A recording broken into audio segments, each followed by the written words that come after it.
Voting శాతం కూడా ఈ రోజు పెరిగిన పరిస్థితి మనం చూసాము. అలాగే తీసుకుంటే జగనన్న ఒక మహిళా పక్షపాత ముఖ్యమంత్రిగా మహిళల్ని ఆర్థికంగా, రాజకీయంగా, సామాజికంగా ఉన్నత స్థానంలో కూర్చోపెట్టడానికి ఎంతగానో కృషి చేశారు. మహిళల రక్షణ కోసం పెద్దపీట వేస్తూ తన పరిపాలన సాగించిన విషయం చూశారు. కాబట్టి ఈ రాష్ట్రంలో ఉన్న మహిళలందరూ కూడా ఒక అన్నలా, ఒక తమ్ముళ్లా, ఒక కొడుకులా జగనన్నని భావించి జగనన్నని ప్రభుత్వాన్ని మళ్లీ కొనసాగించుకోవాలని బలంగా నమ్ముతూ ఈ రోజు ఓటేయడం జరిగింది. అసలు జగనన్న సునామీ సృష్టించబోతూ ఉన్నారు. ఒక ప్రభంజనం ఎలా ఉంటుందో దాన్ని జూన్ 4వ తేదీన జరిగే కౌంటింగ్ లో మనం చూడబోతూ ఉన్నాము. తెలుగుదేశం పార్టీ వాళ్ళకి అర్థమైపోయింది, వాళ్ళు ఖచ్చితంగా ఓడిపోతారు, ఓటమి పాలైపోవడం ఖాయం అనే విషయం అర్థమైపోయింది. అసలు జూన్ 4న ఎన్నికలు ఫలితాలు ఎలా ఉంటాయంటే జగనన్న విజయాన్ని దేశం మొత్తం షబాష్ అనిపించేట్టుగా ఉంటుంది. ఖచ్చితంగా అంత చక్కగా ప్రజలు జగనన్నకి మద్దతు తెలియజేయడం జరిగింది.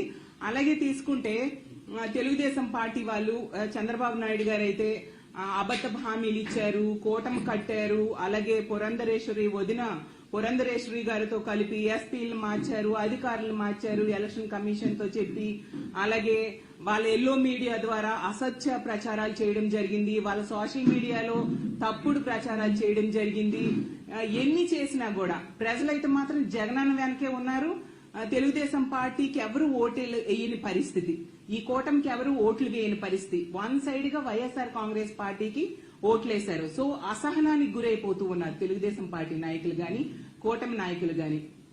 ఒక ఫ్రస్ట్రేషన్, ఎలాగూ కూటమి ఓడిపోతుంది అనే విషయం అర్థమైపోయి ఇన్ని చేసినా కూడా గెలవట్లేదు అనే విషయం కూటమి మనుషులకి, వాళ్ళ కార్యకర్తలకి అర్థమైపోయి దాడులకి పురుగొల్పుతూ ఉన్నారు. అసలు ఎంత ఘోరం అంటే మొన్న చూసాం నర్సీపట్నంలో ఒక మహిళ మీద దాడి చేయడం, అలాగే కృష్ణా జిల్లాలో, అలాగే పల్నాడు జిల్లాలో. అంటే ఇలాంటి దాడులకి పురుగొల్పుతూ వాళ్ళ అక్కసని, వాళ్ళ బాధని ప్రజల మీద, అంటే వైఎస్ఆర్ కాంగ్రెస్ పార్టీకి సపోర్ట్ చేసిన ప్రజల మీద తీర్చుకుంటూ ఉన్నారు. అసలు ఇది చాలా దారుణం. దీన్ని మేము తీవ్రంగా ఖండిస్తూ ఉన్నాం. అసలు మనం ప్రజాస్వామ్య దేశంలో ఉన్నామా లేదా అన్నట్టుగా వీళ్ళ ప్రవర్తన ఉంది. వాళ్ళు అధికారులు మార్చుకున్నారు, వాళ్ళ సపోర్ట్ తో ఎన్నో దౌర్జన్యాలు గురి చేయడం జరిగింది.